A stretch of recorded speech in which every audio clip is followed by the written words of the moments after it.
Hi, my name is Michaela Spryer and I'm a senior accounting major at Illinois State University.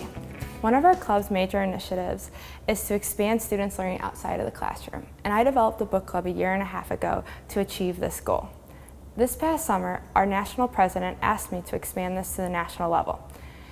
In the book club's first session, we will be reading How Remarkable Women Lead by Joanna, Barsh, and Susie Cranston. Joanna and Susie explore 5 essential leadership traits in this book for every successful woman. In these 5 webinars, we will explore each of these traits and have a great group discussion with other students here at Illinois State University.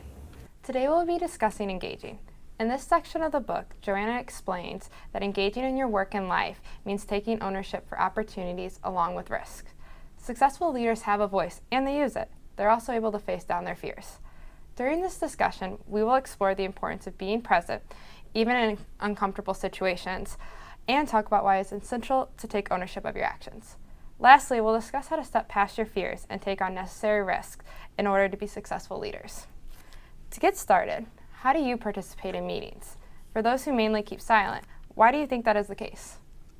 I think for me, if I keep silent in a meeting, and I've actually been in a meeting for an internship, is because I don't have a lot of knowledge about the meeting. So I did a healthcare internship, so I didn't know a lot about the healthcare industry coming into it.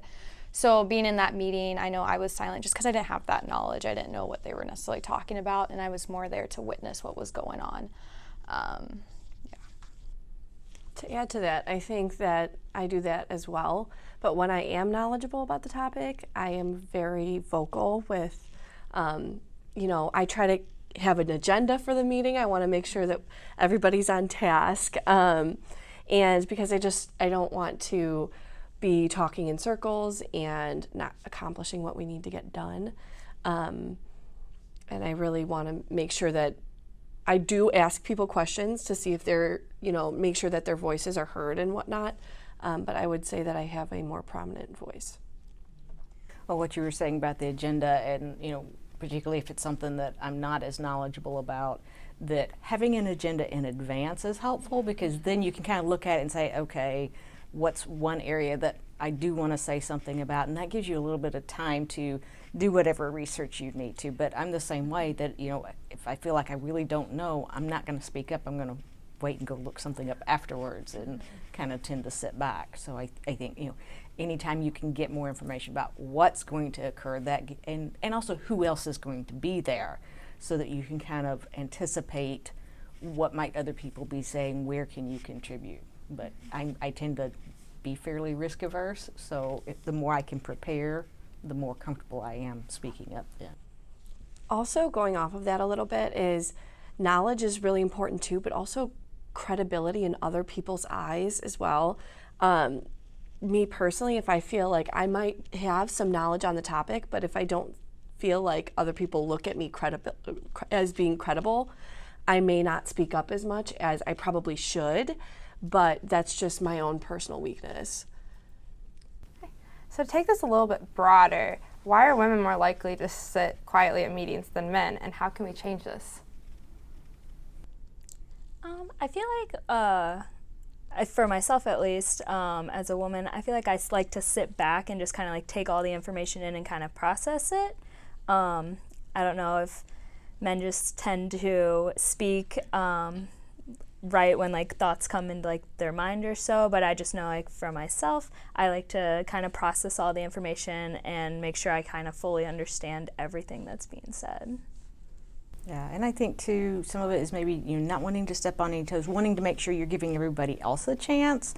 Because I know there's times where I feel like maybe I'm saying too much, and so that wanting to make sure that you're not offending anybody or stepping on any toes, I think sometimes is where some of the hesitation is.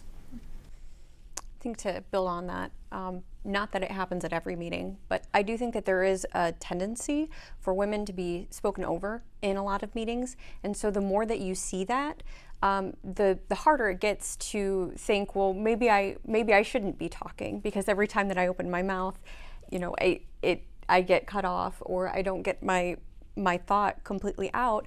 And that happening to women also, like what Emily had said, will degrade the credibility of that woman in that meeting and also in the mind of the other people there. And so I think sometimes if you're knowledgeable about this bias and it's you are someone who's been to a lot of meetings, maybe that tendency for that to happen in previous meetings causes that to happen in this situation as well.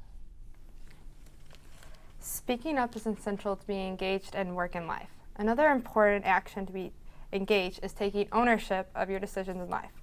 Do you believe that your destiny is determined by you or for you? And how do you think this affects your decision making? I think, I believe that a lot of it is based off of what I do. And so, that gives you a sense of control. And so you look at things and say, what can I do in this situation? But part of it is also recognizing what things are not within my control and saying, okay, I'm not going to worry about those things or try to force those things that I really don't have control over, but looking for, all right, how do I want to change the situation, or where do I want to go, and what's a concrete step I can take to move in that direction. Along with taking ownership of their lives, women should also seize opportunities that are outside of their comfort zone. Joanna says this in the book. There's a time when an opportunity is in your life that's bigger than the role you're currently in. You can complain about it over drinks with the people you work with, or you can do something about it. That decision can be career defining for young people. When have you stepped outside of your specific role to learn a new skill or fix a problem that you saw, and what did you gain from this experience? I think for me, one of my main weaknesses, especially coming into school, was public speaking and really getting outside my comfort zone to really develop that skill. So in that case, I ran for a position, and that made me talk in front of a big group of people. Even going to a career fair, to me, that's like public speaking. So talking to recruiters, that's like public speaking and talking about myself. So just really working to develop that skill and really get outside of my comfort zone, I think really helped me develop myself. I know if you talk to my freshman self, I probably wouldn't be sitting here if I didn't do that kind of stuff, because I would be terrified. So that's something I've really worked on. I think, when I have stepped outside of my comfort zone, initially it's really scary, but then that's built my confidence to be able to know I can step into a new arena. I may not already know all the answers, I may not be an expert at this, but it's okay to step out there and maybe make some mistakes and learn from it. And that's something that, when I was in school, if I didn't know the answer for sure, I was not going to raise my hand. And so getting to where I've been in more situations where I wasn't 100% sure of what I was doing, that's made me more confident in similar types of situations. I completely agree with that. And I think the more that you do that, not only the easier does it become, but the fewer things that are scary, because you've opened yourself up to new situations, new challenges, and every time that you do that, it becomes easier the next time around. Because you get this track record of, I tried this and I didn't die, Right. So Exactly. what's the worst that can happen, Exactly. Because, I think that's what often holds you back is, you're thinking about everything that could go wrong. And once you've done it a few times, you realize it may not go wrong, and even if it does, it's not fatal. So one thing that often stops women from being more engaged at work and seizing opportunities are their fears. Many fears are common across women. Some examples that the book gives are the fear of being a fraud, the fear of not being liked, and the fear of depending on others. How can women overcome these fears to take advantage of opportunities? I think mine is definitely the fear of not being liked, that am I going to come across the wrong way? And I think sometimes, in my role as a teacher, yes, I want my students to like me, but I have to step back and say, what is my role? What is my purpose here? And remind myself that just because somebody doesn't like me doesn't mean I'm doing something wrong. And so I need to look at what am I trying to accomplish, and do I feel like what I'm doing is the appropriate way to do that? And recognizing not everybody's going to like that. And so trying to get more okay with it, because that's, reading student evaluations is still pretty tough. I think that our last discussion point actually segues really well into this question in particular, especially the I forget what she called it, fear of, the first one, the fear of being a fraud. I've always heard it as imposter syndrome.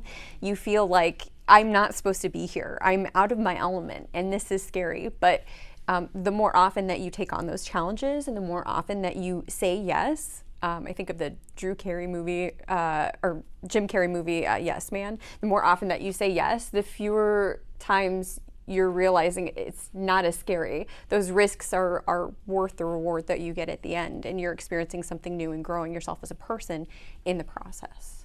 But it takes the experience of doing that.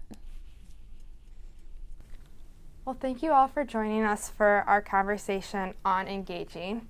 Hopefully this has added to your knowledge of engaging as one of the 5 aspects of the Centered Leadership Project. Hopefully we will all see you here for our next discussion on energizing. Thank you.